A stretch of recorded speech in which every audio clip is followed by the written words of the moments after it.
News update में खेतों में ट्यूबवेल केबल लगाने की नीति को लेकर किसानों ने विरोध जताया है।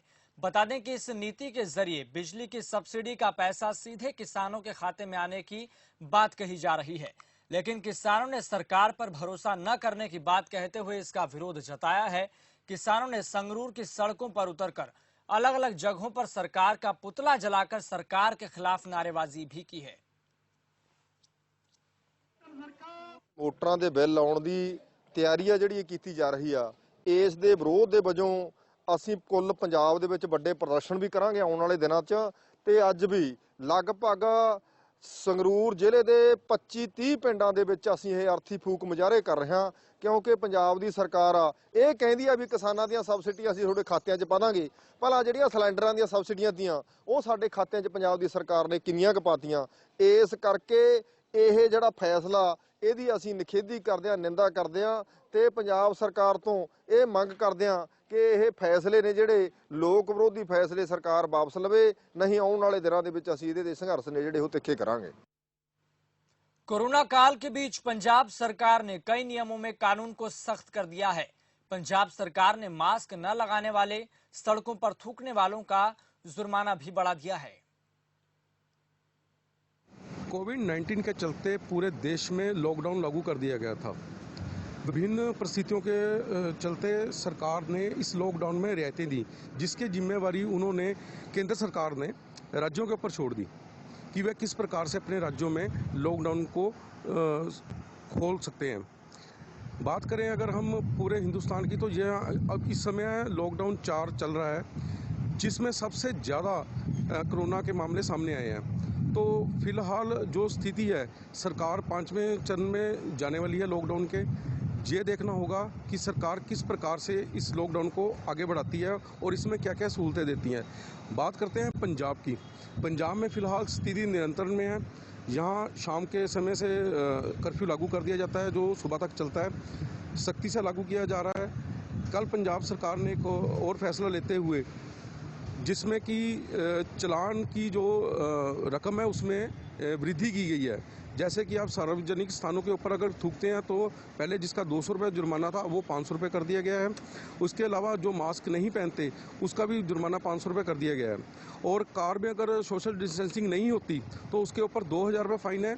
और जो ऑटो में सोशल डिस्टेंसिंग है उसके ऊपर भी 700 रुपये फ़ाइन कर दिया गया है। तो सरकार कहीं ना कहीं इस लॉकडाउन में लोगों को इस बीमारी से बचने के लिए प्रेरित तो कर ही रही है और सख्ती से भी नियम लागू कर रही है। बात करें अगर बीमारी की, तो WHO की जो रिपोर्ट सामने आई है उससे साफ जाहिर है कि देश में अभी ये बीमारी लंबे समय तक चलनी है। तो देखना यह होगा कि भारत सरकार इस लॉकडाउन में 5वें चरण में किस प्रकार की रियायत देती है और इस बीमारी से कैसे लोगों को बचा पाती है। एक बड़ी गंभीर स्थिति भी है और एक बहुत बड़ी चुनौती भी सरकार के सामने है।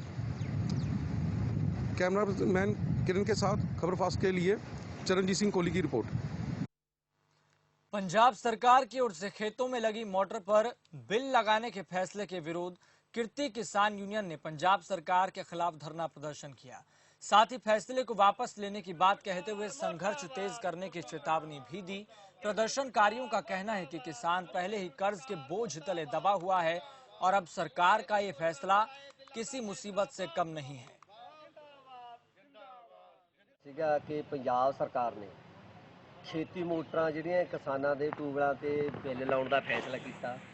उस स्कीम अधीन उन्होंने फैसला किया कि पहले असीं मीटर भी ला के देखने आ, मीटर के हिसाब से चार्ज, तो नहीं फिर सीधा उक्का फुक्का जिहड़ा उन्होंने किसानों को बिल भेजा करांगे। तो सरकार की दलील है कि जिवें सिलेंडर की जां होर सबसिडी आ वो दोबारे किसानों के खाते च आया करांगे। एक तो यह है भी सरकार की किसानों नाल धक्केशाही आ। पंजाब का किसान पहली कर्जे थले दबिया होया।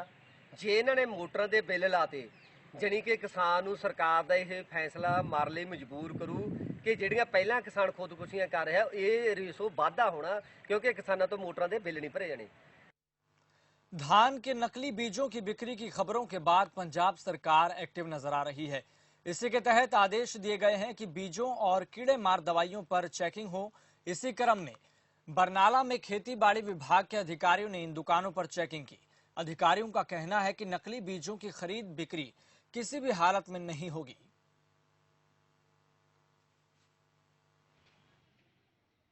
बहुत ਵਧੀਆ ਕੀਤਾ ਜੀ ਇਹਨਾਂ ਨੇ, ਬਹੁਤ ਹੀ ਜ਼ਿਮੀਂਦਾਰ ਵਾਸਤੇ ਬਹੁਤ ਫਾਇਦੇ ਵਾਲੀ ਗੱਲ ਹੈ। ਜ਼ਿਮੀਂਦਾਰਾਂ ਦੀ ਲੁੱਟ ਸੁੱਟ ਨਹੀਂ ਹੋਣੀ ਚਾਹੀਦੀ। 128 129 ਝੋਨਾ ਸਾਡੇ ਹਿਸਾਬ ਨਾਲ ਬਰਨਾਲੇ 'ਚ ਕਿਸੇ ਨੇ ਵੀ ਨਹੀਂ ਵੇਚਿਆ, ਔਰ ਨਾ ਸਾਡੇ ਕੋਲੇ ਹੈਗਾ, ਨਾ ਅਸੀਂ ਵੇਚਿਆ, ਨਾ ਅਸੀਂ ਵੇਚਣਾ। ਅਸੀਂ ਕਹਿੰਦੇ ਆ ਜ਼ਿਮੀਂਦਾਰ ਖੁਸ਼ਹਾਲ ਹੋਊਗਾ, ਤਾਈਓ ਸਾਡੇ ਪੈਸੇ ਵੀ ਆਣਗੇ ਤੇ ਜ਼ਿਮੀਂਦਾਰ ਦਾ ਖੇਤੀ 'ਚ ਫਾਇਦਾ ਵੀ ਹੋਊਗਾ। ਪੰਜਾਬ ਸਰਕਾਰ ਦੀਆਂ ਹਦਾਇਤਾਂ ਮੁਤਾਬਕ ਅੱਜ ਜਿਹੜਾ ਖੇਤੀਬਾੜੀ ਵਿਭਾਗ ਅਤੇ ਪੁਲਿਸ ਪ੍ਰਸ਼ਾਸਨ ਵੱਲੋਂ ਸਾਂਝੇ ਤੌਰ ਤੇ ਜਿਹੜੀ ਆ ਬੀਜ ਵਿਕਰੇਤਾਵਾਂ ਤੇ ਖਾਦ ਵਿਕਰੇਤਾਵਾਂ ਦੀ ਚੈਕਿੰਗ ਕੀਤੀ ਗਈ ਬਰਨਾਲਾ 'ਚ। ਇਹਦੇ ਵਿੱਚ ਹੈਗਾ ਜਿਹੜੇ ਅਸੀਂ ਲਗਭਗ ਜ਼ਿਲ੍ਹੇ ਬਰਨਾਲੇ 'ਚ 3 ਟੀਮਾਂ ਅੱਜ ਬਣਾਈਆਂ ਸੀਗੀਆਂ। ਤਿੰਨਾਂ ਬਲਾਕਾਂ 'ਚ ਸਾਂਝੀ ਜਿਹੜੀ ਚੈਕਿੰਗ ਅੱਜ ਚੱਲ ਰਹੀ ਹੈ। ਬਲਾਕ ਬਰਨਾਲਾ ਵਿੱਚ ਦਾਸ ਖੁਦ ਡਾਕਟਰ ਸੁਖਪਾਲ, ਡਾਕਟਰ ਗੁਰਚਰਨ ਸਿੰਘ ਤੇ ਡਾਕਟਰ ਗੁਰਮੀਤ ਸਿੰਘ, ਸਾਡੇ ਨਾਲ ਮੈਡਮ ਜਿਹੜੇ ਜਸਵਿੰਦਰ ਕੌਰ ਜੀ, ਉਹਨਾਂ ਦੀ ਡਿਊਟੀ ਜਿਹੜੀ ਅਸੀਂ ਇੱਥੇ ਲੱਗੀ ਸੀ। ਅਸੀਂ ਸਾਂਝੇ ਤੌਰ ਤੇ ਤਕਰੀਬਨ ਹੈਗੀ 10 ਦੁਕਾਨਾਂ ਦੀ ਚੈਕਿੰਗ ਕੀਤੀ, ਜਿਨ੍ਹਾਂ ਦੇ ਵਿੱਚੋਂ ਅਸੀਂ ਜਿਹੜੇ 4 ਸੈਂਪਲ ਆ ਉਹ ਖਾਦਾਂ ਦੇ ਲਏ ਤੇ 3 ਸੈਂਪਲ ਆ ਉਹ ਬੀਜਾਂ ਦੇ ਲਏ ਆ।